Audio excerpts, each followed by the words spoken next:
right, doing a double-double today.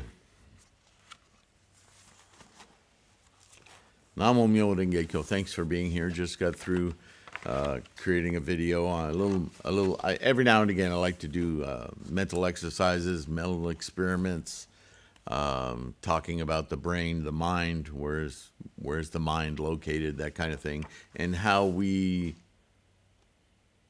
well, you can watch the video. Right now we're going to continue with the letter to Nikkei.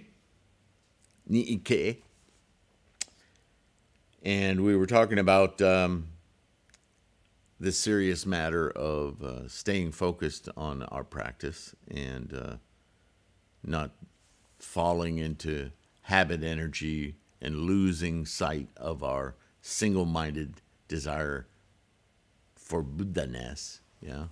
And start making habits out of things, and then they become rote and they lose their meaning. And that's very, very challenging and very difficult thing to overcome, but very, very important, right?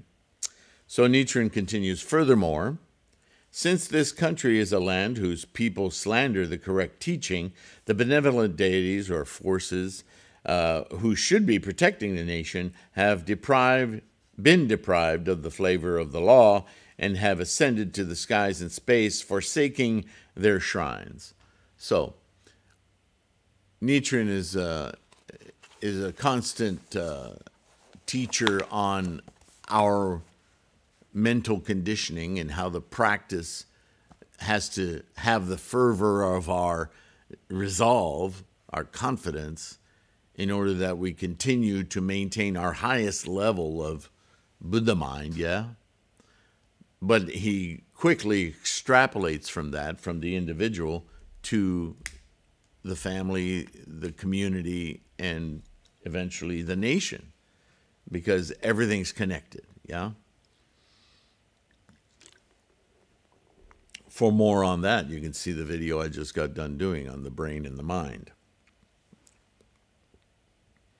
I've done videos on the brain before. I've quoted sutra on it. There's a paper on threefoldlotus.com on where is the mind, and it's a discussion and excerpts from sutras on that very question. Shakyamuni, an interlocutor with one of the, was it Bodhisattva? I forget who it was he was talking to. Anyway, look at where my mind just went. So he's saying in the nation, because we're a collection of individuals, all interconnected, influencing one another, by our behaviors, our decisions, our ideas, our opinions, our voices, that the nation has a karmic condition and tendency of its own. It's an amalgam of all the other pieces, all the other brains, all the other yous and me's, all acting as a brain, a mind. The empty shrines have been occupied by demons who are misleading the worshippers. Shakyamuni Buddha, having finished preaching, has returned to the land of tranquil light. He's extinct, right? His life is over 3,000 years ago. I keep rounding up to that. You guys know that. So if the protections of thinking rightly with dignity about life has been thwarted by bad teachers, bad ideas, not life-affirming energies, then those entities, those influences that keep us directed to our highest potential, they've evaporated and been replaced by more of the misleading content, and gradually wears you down. And what do we say? We say it drives you toward the lowest common denominator. Boy, do we have lots of examples of that in today's world, yeah? So this is what he's saying. In the meantime, Shakyamuni Buddha isn't here to wake us up. He's long gone. So who's responsible? Halls and padetas and temples and shrines have been abandoned to become the dwellings of terrible repercussion. These imposing structures stand in rows built at state expense and through compulsory labor imposed on the people. They just keep compounding the problem. Well, we'll just make more authority. That'll fix it. More oppression. Yay. This is not merely my own opinion, Nichiren says. It is found in the sutras, so you should study them well. In other words, I'm Nichiren. I'm the votary of the Lotus Sutra. I'm talking to my nation of Japan, and I'm making all these observations. But don't think I invented this perception. This has been going on for thousands of years all over the world. Read the sutras. Same situation is in the stories of the sutra. This is what happens when you take your eye off the prize. Neither Buddhas nor deities would ever accept contributions from those who slander the correct teaching. So this game of supporting ryokan and these other political entities, and I'm not going to get into today's politics across the world, but there's a lot of support for a lot of evil, life, authoritarianism, dictatorships, people who just want to suck the life out of everyone in some egomaniacal vision of a perfect world for them and their buddies. How did we come to this? It's like we went back to Neanderthal. I think Neanderthals probably had more dignity for themselves and their species than we see a lot of the politics of the day today. Then how can we human beings accept them? The deities of the Kashuga shrine proclaimed through an oracle that he would accept nothing from those with impure hearts. Though he should have to eat the flames of burning copper, that he would refuse to set foot in their homes, though he should have to sit on red-hot copper before he would accept donations or support from these terrible influences, yeah? He would rather come down to a miserable hut with weeds choking the passageway or to a poor thatched house.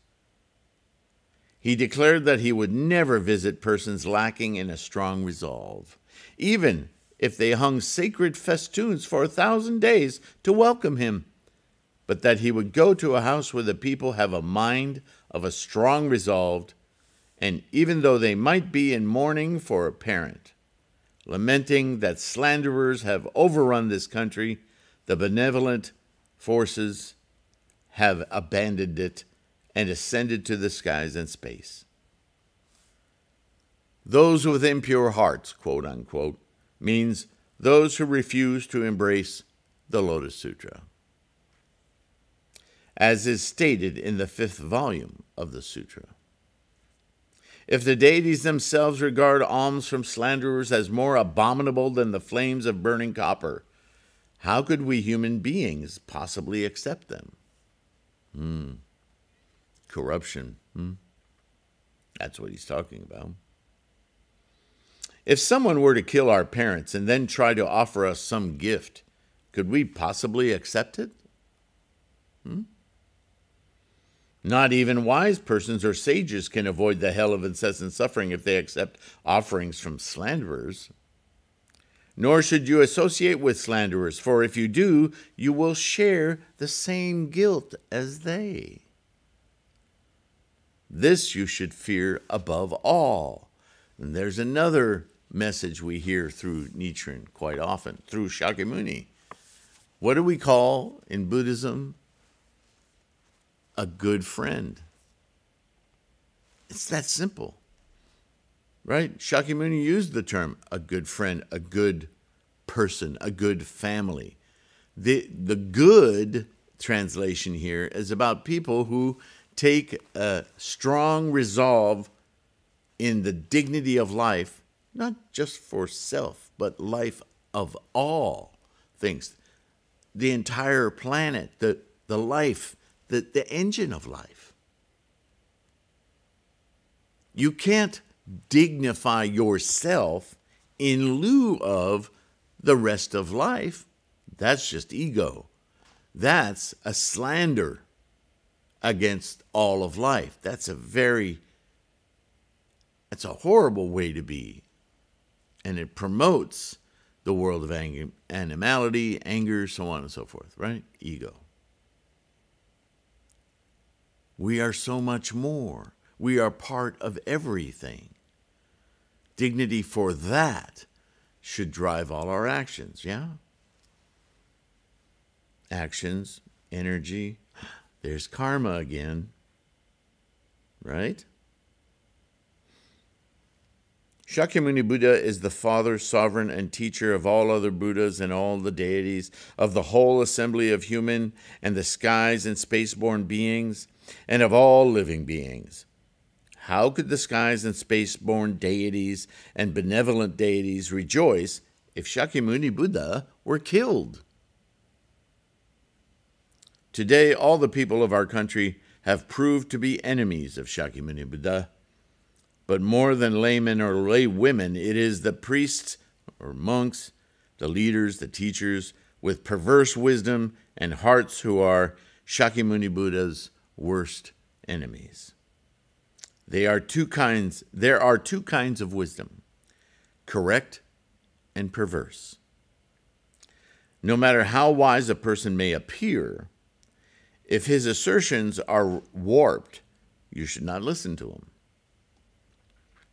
Nor should you follow monks or priests merely because they are venerable or high rank, right? Oh, look at all the badges on his chest. He must be right. No. Follow the law, not the persons. You should hear that echoing through every statement he's making right now. But if a person has the wisdom to know the true meaning of the Lotus Sutra, the Myoho Renge Kyo, no matter how lowly he may appear, pay respect to him or her, and make offerings to him as though he were a living thus come one. Right? You want that person to be in good health, to be supported in their endeavors, if their endeavors are of the pure heart and mind, the support, the offering, sharing of insights to promote, to assist, to uphold your practice and invocation and realization of your Gohanzon mind to experience Buddha-ness. If you can't see a direct link to that, then ask yourself what you're doing, right? And your actions, what are they supporting?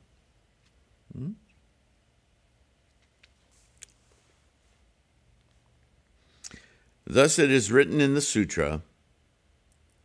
That is why the great teacher Dengyo says that the men and women who take conviction and resolve in this sutra, even if they lack knowledge or violate the precepts, right? We're not perfect beings, should be seated above those great teachers, priests, so on and so forth, who observe all 250 precepts of the Hinayana teachings, and never be seated in a humble position, and that this is all the more true of the priests of this Mahayana Sutra.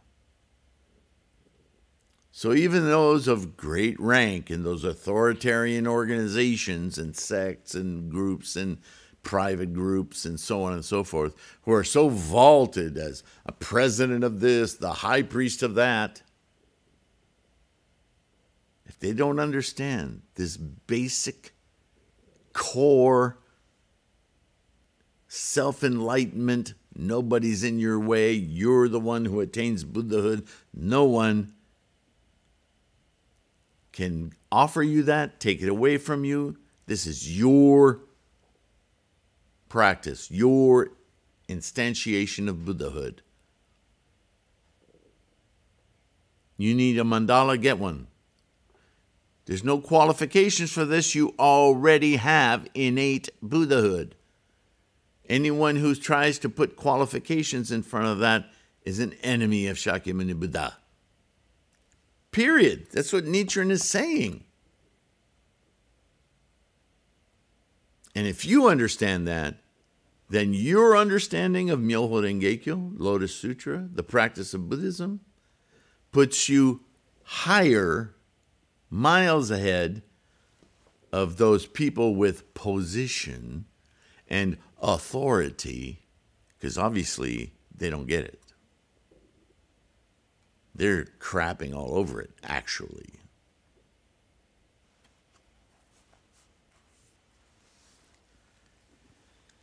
Now he's going to get specific about this. The priest Ryokan of the Gokuraku-ji temple is thought to be a living thus come one. Oh, he's praised by a lot of people. And undoubtedly he likes that people think he's a Buddha. But not a Buddha like innately. Yeah, he's innately a Buddha. But a Buddha as some sort of a holy being, right? This was the mistake they made when Shakyamuni was alive. That's why in the Lotus Sutra, in the chapter on the lifespan chapter, he broke that myth. He says, stop it. You guys think I invented this thing called Buddha. No, Buddha is your perception. It's the engine of life. It's always been, it is the universe. It is the thing, the process, right? The momentum of energy forming, formations forming life. I just found it, but it's always been there. That's Shakyamuni, right? He busted that myth, and still, ego.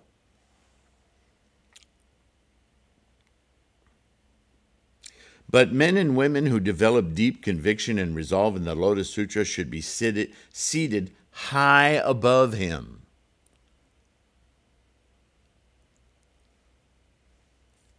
It seems extraordinary that this Ryokan character, who observes the 250 precepts, what a guy, should become angry and glare at me.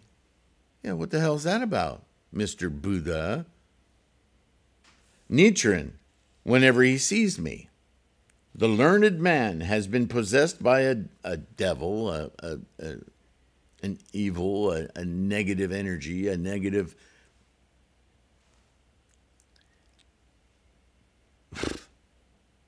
a lack of dignity, right? It's like the case of a general, even-tempered person who, when drunk, reveals his terrible side and causes trouble.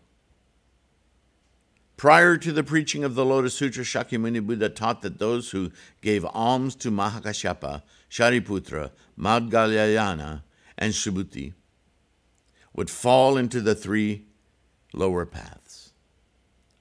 He said that the minds of these voice hearers were inferior to those of dogs and foxes.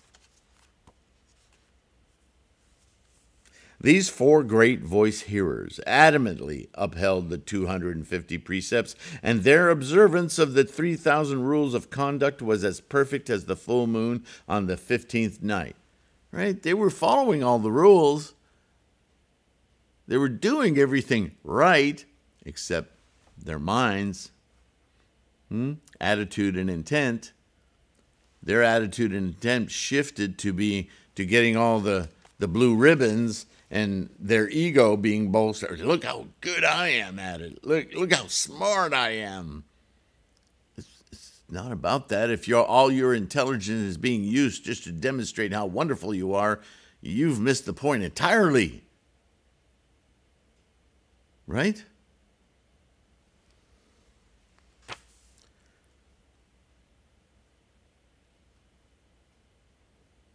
upheld the 250 precepts in their observance of the 3,000 rules, so on and so forth. Nevertheless, until they embraced the Lotus Sutra, they were bitterly criticized by Shakyamuni Buddha. How much more would this be so in the case of the leaders of these sects today, who are inferior to them in every regard? They were the OG, right? So fragrantly do the priests of Kenchoji and Engakuji temples break the code of ceremonies and precepts that they seem like a mountain that has collapsed into rubble. Their wanton behavior is like that of monkeys.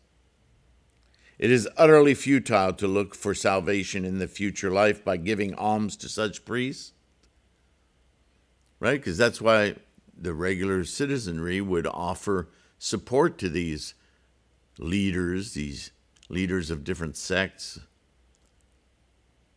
to help their balance sheet. And this is a central problem of humanity, not just Buddhists. These offerings, these contributions made in the attempt to appease some entity and thereby gain access. It's kind of like the corruption in politics. If I give so-and-so enough money for his campaign and he wins, then I can expect some favors. That's the mechanism of religion and politics and on and on and on. This is how societies are controlled. This is how societies within a family are controlled, within a corporation are controlled, within a country are controlled. Right? Scratch my back, I'll scratch yours. So I'll remind you again. Enlightenment comes from your efforts and yours alone. Nobody grants it to you. It's not a favor you get. It's a dignity and an attitude you cultivate in your mind to experience Buddhahood. Shakyamuni is very clear on this, and so has every scholar since him. This is an individual, personal practice.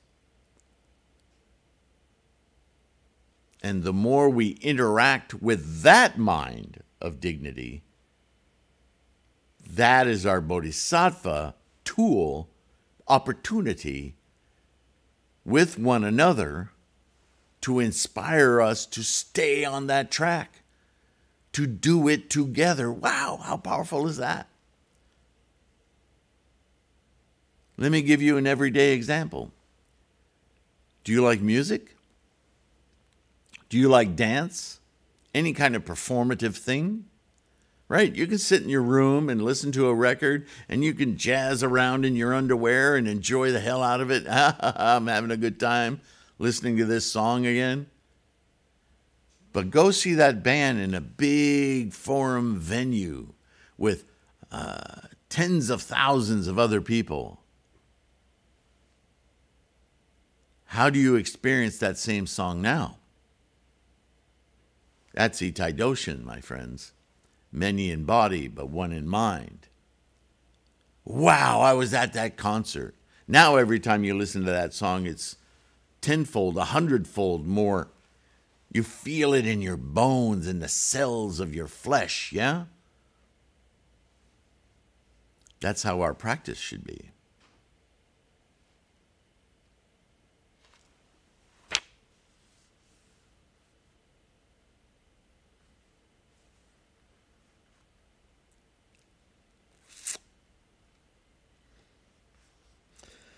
The benevolent deities who lend their protection have no doubt abandoned our land. Long ago, the skies and space-born deities, forces, and benevolent forces, bodhisattvas and voice hearers, pledged in a single voice in the presence of Shakyamuni Buddha that if a land hostile to the Lotus Sutra should exist, that they would appear in the form of frost, hail, in the 6th month to drive the land into famine, or turn into insects and devour the 5 kinds of grain, or cause droughts or floods to ruin the field and farms, or become gales and sweep the people to their death, or transform themselves into demons and cause suffering for the people. Right? This is the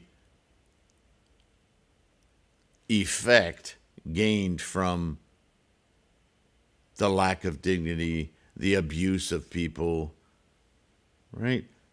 What befalls the people and the land, collective karma, is the result of those terrible causes. It's inevitable. It's not because you're going to get punished. We punish ourselves by our actions.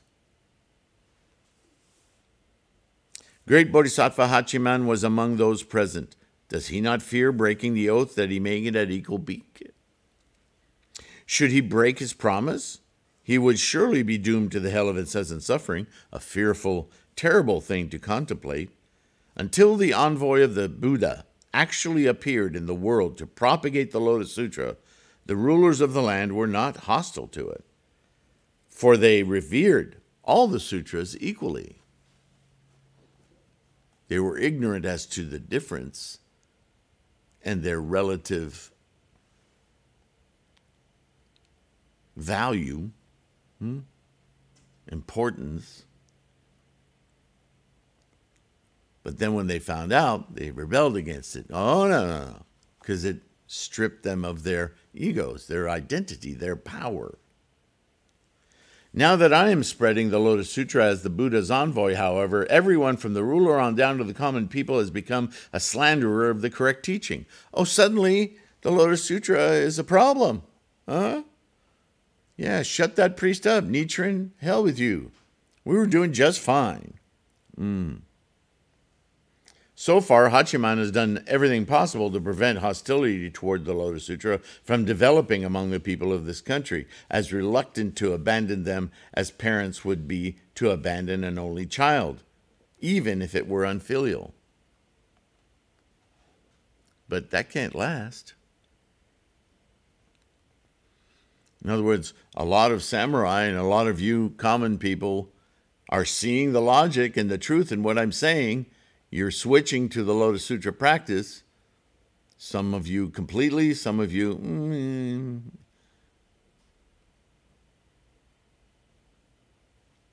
But now, in fear of breaking the pledge he made at Eagle Peak, he has burned down his shrine and ascended to the skies and space.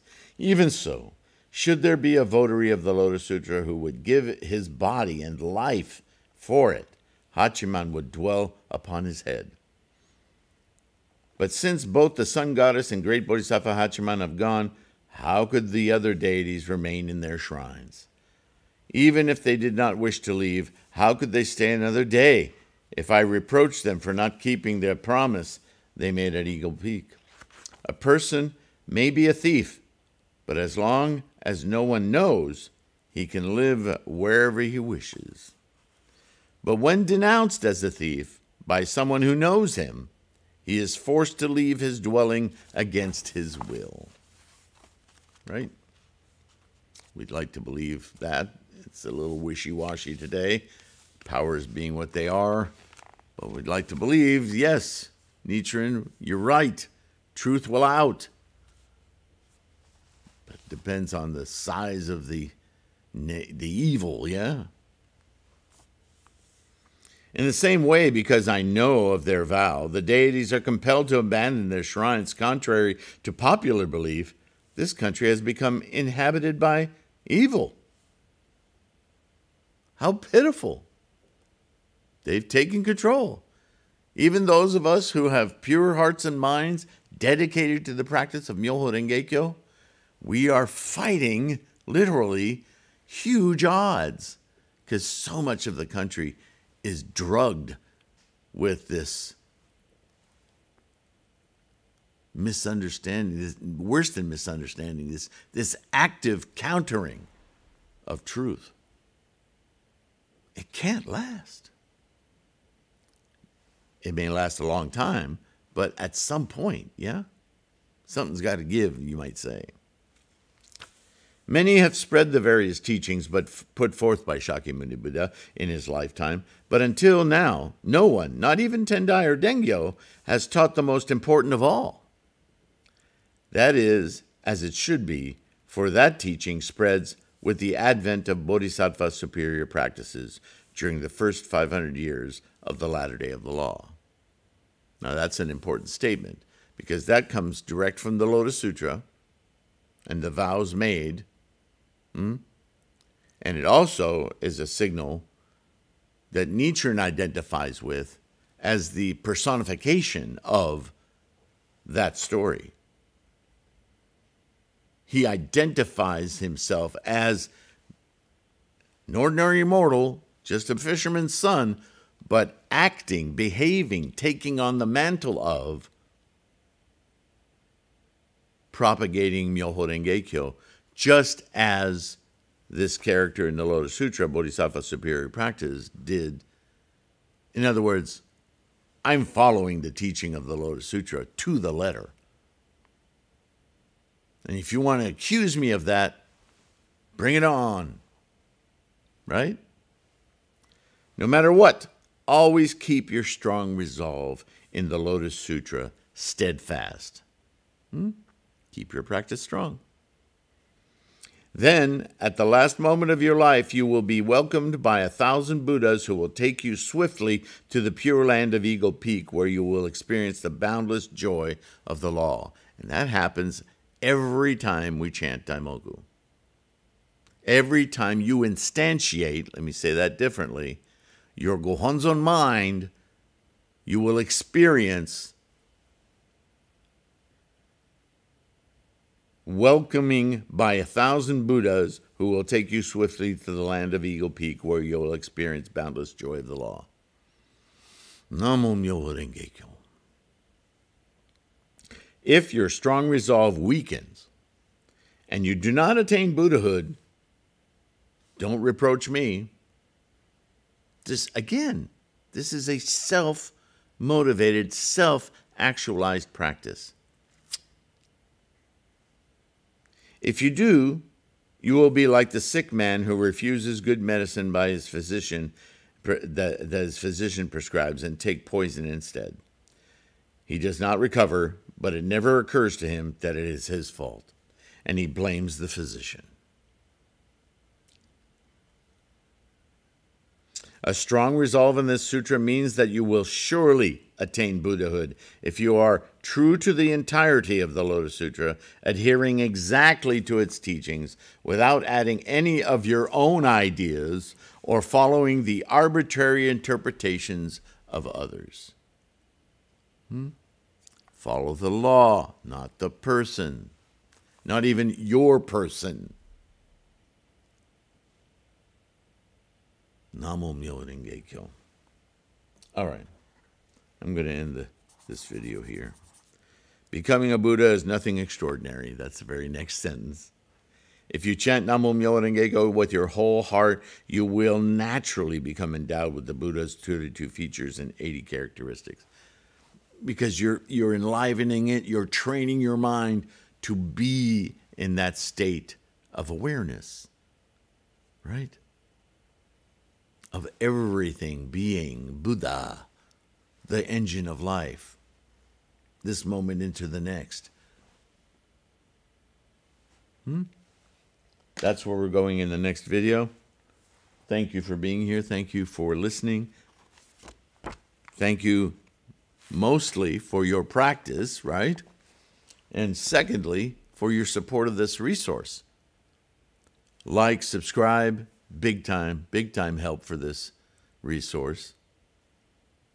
If they're helpful to you, the ebooks on threefoldlotus.com are a way to support this channel. Lots of free information there too. Just download it on the core study materials page, right? Dozens and dozens of straightforward questions about Buddhism, just documented. You can use them for study or teaching.